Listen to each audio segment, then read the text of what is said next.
magnitude 7.8 na lindol sa Mindanao kahapon, muling lumutang ang pangangailangan sa tamang rescue and response protocol sa tuwing may malakas na pagyanig. At kaugnay niyan, kasama natin disaster expert Martin Aguda.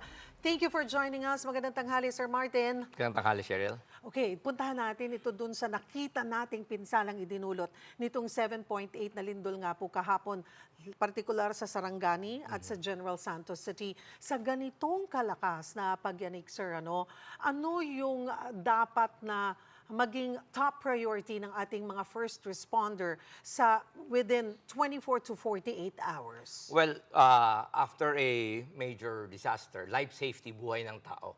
So yung search and rescue efforts natin, kaya nakadeploy na rin yung mga collapse structure search and rescue teams, no, para ma-account yung mga posibleng na-trap sa mga gusali. Dahil nakita natin talaga medyo maraming gusali yung mga nag-collapse. Sa Gensan alone, I think it's more than 60 na buildings ang talagang nag-collapse. Pero kung makikita natin, maganda rin yung timing, yung oras kung kailan tumama, yun pong itong lindol. Siguro magiging iba yung picture natin ng mga casualties kapag nangyari ito midday, kung saan sa eskwelahan, nandyan yung mga estudyante, yung mga establishments, nandyan yung full capacity, nandyan yung public natin. So, swerte lang siguro lang din na nangyari ito early morning. Otherwise, mukhang mas iba yung binabalita natin ngayon. At bilang expert po, Sir Martin, paano natin mapaghahandaan yung mga secondary hazards gaya ng gumuguhong lupa o landslide na sumusunod agad pagkatapos nga ng pagyanig, lalo na sunod-sunod pa rin yung aftershocks, may epekto pa rin yan, di ba? Doon sa mga may mga bitak na or nanganganib na structures, lalo na kung may mga malakas pa rin na aftershocks. Tandaan natin, sa lindol, may mga secondary hazards nga. Kasama na dito yung tsunami na pwedeng magbigay talaga ng pinsala. But buti na lang, hindi ganun kataas yung mga tsunami. Pero yung mga aftershocks, talagang in-expect natin. In fact, ang term nila swarm, dahil napakarami. At yung mga previously na medyo may crack na struktura, kailangan dapat yan i-assess structural integrity-wise ng mga structural engineers bago pabalikin sa mga structures na posibleng may mga pinsala na. Napaka-importante rin na sumunod sa otoridad, local authorities, kung ano yung abiso na wag mo nang bumalik kung talaga nakakitaan ng significant damages dun sa building nila in particular. Marami tayong nakitang mga videos sa social media ng mga estudyante noong tumama yung itong 7.8 na lindol. Sa inyo pong obserbasyon, may naging saysay nga ba yung regular na earthquake drill na sinimulan na natin magmula nung napapag-usapan yung The Big One dito sa NCR at nabigyang halaga ito even hindi lang dito sa NCR but sa iba't ibang probinsya. Tama ba yung naging pagtugon or saan pa pwedeng mag-improve? Well, nakita natin na talaga nagpapanik yung mga bata. Lahat naman talaga magpapanik. Pero nakita natin yung leadership nung mga guro, mga teachers, kung paano nila kahit paano kontrolin yung mass hysteria o panic sa mga estudyante. Hindi talaga may iwasan yan. Pero I think nagkaroon tayo ng muscle memory, yung paulit-ulit na ginagawa itong mga drills na to. Number one, sa mga guro, they have this confidence kung ano talaga yung gagawin kapag merong lindol. Pangalawa, yung mga kabataan, yung mga estudyante, nakita nila ito pala yung pinaghahandaan nating senaryo. So, while nag-iiyakan, naghihiyawan, nakita natin na hindi naman sila panic. Kasi pag sinabi natin panic sa crowd management, yung talagang tatakbo na walang direksyon. Napigilan naman yung mga ganyang pagkakataon. At siguro ito nga ay produkto ng mga quarterly earthquake drills. So huwag tayong magsawa sa paulit-ulit na mag-participate sa mga drills na yan. Dahil ito nga, nakita natin yung ProHEBA na kahit paano malaking tulong talaga para maiwasan yung panic. Masasabi natin ang panic ay isang secondary hazard kapag nagkaroon ng ganyang massive earthquake, lalong-lalo na kung kitang-kita natin sa mga mata natin yung talagang destruction, yung talagang gumuguho yung building. Imposibleng kahit sino pong trained na tao ay magpapanik po. Last year lang Cebu ang tinamaan. Ngayon ay Sarangani and Gensan. Ayaw nating isipin, ito na nga yung The Big One, pero siguro magsilbi itong paalala muli ng kahandaan paghahandaan natin pagdating sa mga lindol? Sabi mo nga, yung bagyo, alam natin napaparating eh. 'Di ba? Mapapaghandaan, pwedeng mapaghandaan. Pero ang lindol, hindi mo alam kung anong oras, kailan ito tatama. So ano yung dapat na paalala o leksyon natin muli na gusto niyong ipaalala sa ating mga kababayan sa paghahanda sa posibleng ang pagtama ng napakalakas na lindol? Oo, wala talagang timing, no? Hindi talaga natin masasabi kung anong oras tatama ang isang lindol. So yung pagpaplano natin for evacuation, importante rin dito. Pwede natin gawin sa araw kung saan nandyan ang mga tao o pwede rin gawin sa gabi kapag naman tulog ang mga tao. So sa pamilya natin, pwede natin ding i-testing yung ating mga evacuation drill sa gabi, no? Dahil walang ilaw, no? So i-testing natin na iba't iba yung scenario. Yung evacuation is very important by training also yung ating mga evacuation marshals sa mga public spaces. Hindi lang kasama yan yung mga gwardya, di ba? Yung mga employee emergency response team natin. So paulit-ulit na ginagawa natin yan para makuha natin yung tamang proseso. At pag dumating yan, mababawasan natin yung pagpapanik. No? Pangalawa, yung sinasabi natin palagi na family preparedness.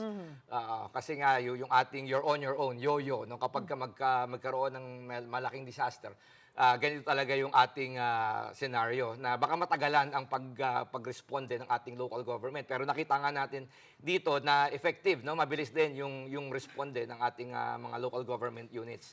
Pero pinapaalala natin, part of the yo-yo, yung medyo maaring delayed yung response, yung relief, to at least 72 to 72, that's 3 days to 1 week. Kaya dapat ready tayo sa ating mga go bags.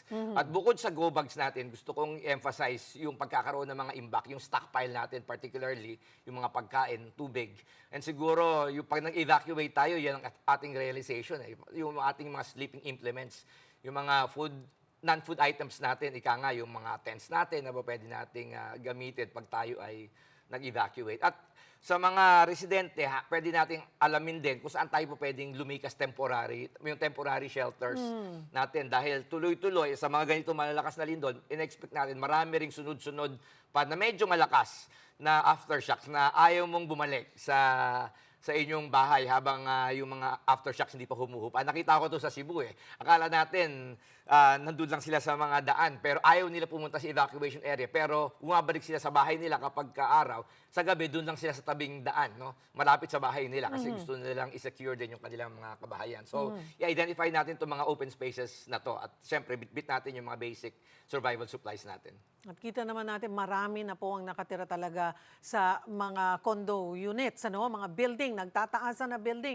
Ano ba, applicable pa rin ba yung duck cover hold? Saan ba ako tatakbo? Pababa o pataas? Paano po ba muli paalalahanan natin yung ating mga viewers? Well, yung duck cover and hold, standard naman yan. Pero kung ikaw ay nasa loob ng building, tandaan natin, ang makaka-injure sa atin palagi, yung pwedeng mahulog sa atin overhead, no? Mga falling debris. Kaya tayo kukuble, you drop or duck tapos on the floor, tapos seek for cover, no? At huwag tayong tatakbo habang nagsishake, no? Habang may tremors dahil marami ring natatamaan diyan habang tumatakbo ka. So, yun pa rin, practice natin yung duck cover and hold natin, pero applicable lang yan sa mga indoor setting gaya ng mga opisina na may table, gaya ng eskwelahan, at sa bahay natin na meron tayo pwede magtago tayo sa ating mga dining tables. Pero kung tayo ay nasa public area, malls, no, nasa grocery, iwas tayo sa pwede bumagsak. Huwag tayong mag-drop doon sa in-between sa isang aisle ng dalawang stante dahil pwede tayong bagsakan nun.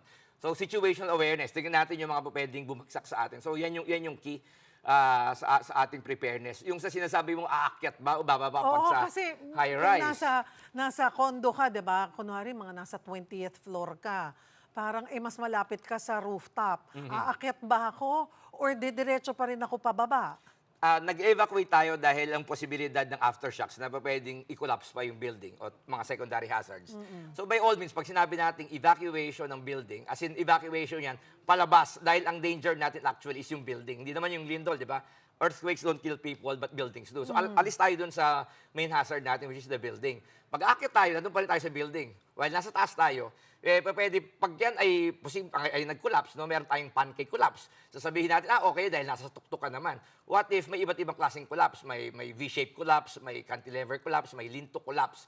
So, hindi natin mapipredict yung type of collapse. At hindi po safe na nandun dahil Dahil kapag after nung lindol, gusto mo rin talagang bumaba dahil matatakot ka sa sobrang dami ng aftershocks. So, wag po natin sundin yun, yung mga haka-haka ng iba, na at suggestion ng iba, by all means talaga mag-practice po tayo kung paano bumaba from our high-rise floors. No?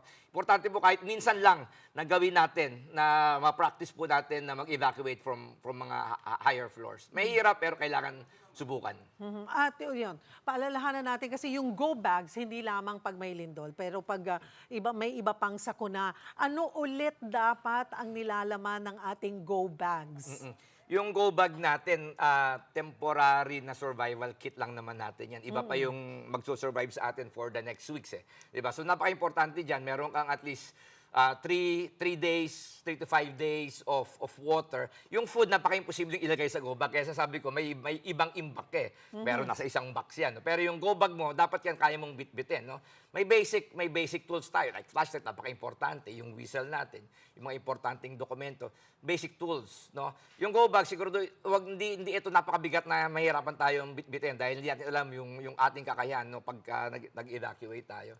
So, yung usapin ng pagkain for 3 days, I don't think na kakasya yung sa go bag mo, yung ganong karaming pagkain. So, ina-encourage ko din yung pag-imbak o yung pag-stockpile ng pagkain, labas dun sa go bag mo. Kasi kung may chance ka, yung go bag mo, idadalhin mo, pati yung nasa box mo siguro ng mga delata, ng mga ilang tubig, yan pa pwede mong balikan naman yan just in case hindi naman talaga nag-collapse yung building natin. Yes. Pero pa pwede, ikaw ay kailangan mag-move out sa temporary shelter mo. Alright, marami pong salamat for making time. Sir Martin Aguda, ang ating disaster expert. Thank you. Thank you.